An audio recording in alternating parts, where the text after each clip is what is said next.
Hey, it's Dorleen, and today is day 5, the final day of my 5 days of Cricut challenge that I did for myself. And I hope you've been following along, and if not, you can go to the playlist for my Cricut, or also just look through my index and you can see them. Another thing you can do is click on to my blog, which I will have the address down below, and they'll just be one after another on the days of the posting. But also on my blog, I will show more details on like where I got the SVGs, where I got the materials that I used, or any information, definitely more close-ups on photos, things like that. So I'm working on this black blank cup right here. I bought a whole bunch of these, well, not a black, but a bunch of different colors, and I slowly work on the cups, but I don't do them as much as I should. So that's why I grabbed this one for that final project. So when I went to hit to cut it, I realized that I forgot to attach or weld this image. So what Cricut usually does is when it goes to the mat, it'll it's like a material saver kind of mode. So unless it's attached or welded, it's going to separate it out to what the material saver. So I went back and I hit weld, and that was just, you could do weld or attach. Right here I'm just showing you a picture. This is the mat with the vinyl on it. Now of course we all know the mats are sticky, but after you use them a little bit, they're not as sticky as they can be. So I always like to put a little bit of washi on those upper corners, so when the rollers grab it, you know it's secure on that mat. So just a little tip.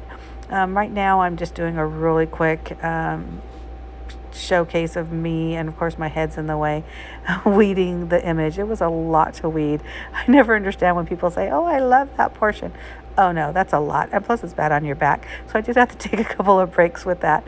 But again, this is a pretty simple project. You know, basically I uploaded an image, cut it out on vinyl, and now I'm burnishing it onto the transfer paper, and then I will add it to the cup.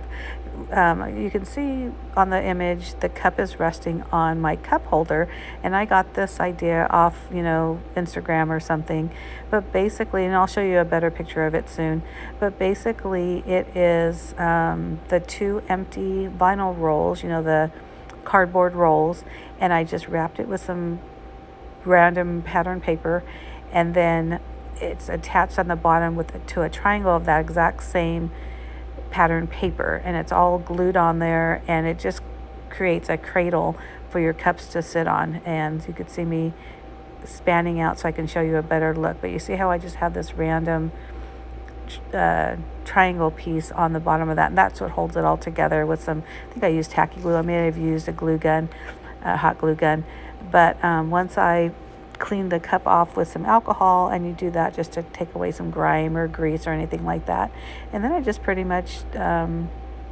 burnished it onto the cup. A lot of times with the transfer tape you can cut slits, so especially when you're working with a curved surface, but it was kind of a longer diagonal surface, so I didn't need to put it all at one time, and I really do like to save my transfer tape to use it more than once. Now of course if you put slits in it and things, you're basically going to have to just throw it away.